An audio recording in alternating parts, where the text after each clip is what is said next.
ये है 9 साल का रोहन और इसकी बहन अनाज्ञा। और जब रोहन 9 साल का कंप्लीट हुआ तो उसके माता पिता ने देखा कि उसकी आंख एक तरफ यानी जो दाई तरफ की आंख है वो एक तरफ घुसी हुई है यानी कि धंस गई है। ऐसे में वो उसको एक आई स्पेशलिस्ट के पास ले गए और उन्होंने जांच करके ये पाया कि रोहन को एस्ट्रोपिया हो गया है। अब ये एस्ट्रोपिया क्या होता है ये हमने नहीं, डॉक्टर्स ने बताया। दरअसल जब छोटी उम्र के बच्चे यानी कि 5 साल से कम की उम्र के बच्चे बहुत ज्यादा मोबाइल करते हैं और एक टक यानी कि टकटकी लगाए स्क्रीन पर देखते रहते हैं, चाहे वो टैब हो, चाहे वो लैपटॉप हो या फिर मोबाइल हो, किसी भी स्क्रीन पर जब टकटकी लगाए देखते रहते हैं तो वो ये भूल जाते हैं कि उनको पलक भी चपकानी है। ऐसे में क्या होता है कि जो नसें होती हैं, जो आंखों की नसें होती हैं, वो धीरे धीरे सिकुड़ने लगती हैं। और ऐसे में जब रोहन की आंख को देखा गया तो चूंकि रोहन भी लगातार कई घंटों तक टकटकी लगाए स्क्रीन पर गेम्स खेलता रहता था, ऐसे में उसकी एक आंख जो है वो अंदर की तरफ धंस गई क्योंकि जो नसें थी वो पूरी तरह से सिकुड़ गई थी और ड्राइनेस की वजह से, आंखों में ड्राइनेस की वजह से उसको ये गंभीर बीमारी हो गई थी। अब ऐसे में उसका इलाज जो है वो शुरू हुआ, लेकिन सबसे बड़ी बात यह है कि ये जो तकलीफ है ये आम बच्चों में भी हो रही है। आपने देखा कि ज़्यादा स्क्रीन टाइम हमारे बच्चों के लिए कितना हार्मफुल है, उनकी हेल्थ के लिए कितना हार्मफुल है।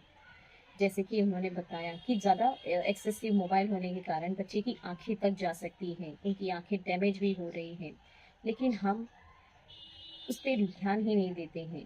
तो बहुत ज़रूरी है अपने बच्चों का स्क्रीन टाइम आपको कंट्रोल करने की, क्योंकि अभी समय है, अगर आपने ध्यान नहीं दिया तो कुछ ऐसी हालत आपके बच्चों की भी होगी जैसे कि रोहन की हुई है। तो बच्चे बहुत ज़्यादा होता है तो बच्चों की आंखें क्रॉस दिखने लगती हैं, उनकी आई बॉल्स क्रॉस हो जाती हैं, जिसकी वजह से उनकी आंखें डैमेज हो रही हैं, उनके हेल्थ पे असर पड़ रहा है। तो बहुत ज़रूरी है एज अ पेरेंट्स आपको अपने बच्चों का स्क्रीन टाइम कंट्रोल करने की। देखिए, मैं मानती हूँ टेक्नोलॉजी हमारे लिए बहुत इम्पॉर्टेंट है, हम टेक्नोलॉजी के बिना नहीं रह सकते हैं, लेकिन टेक्नोलॉजी कब, कहाँ, कितना, कैसे यूज़ करना है ये हम पे डिपेंड करता है, क्योंकि जितना जो पॉजिटिव होता है उसके नेगेटिव इम्पैक्ट उससे ज़्यादा होते हैं।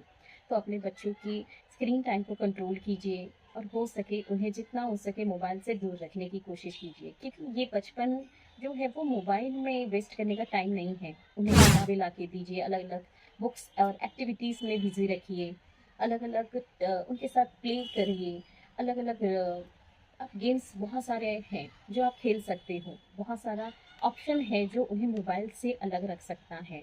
तो उस पर ध्यान दीजिए और अपने बच्चों की लाइफ को सेव करना ये आपका काम है। Thank you so much.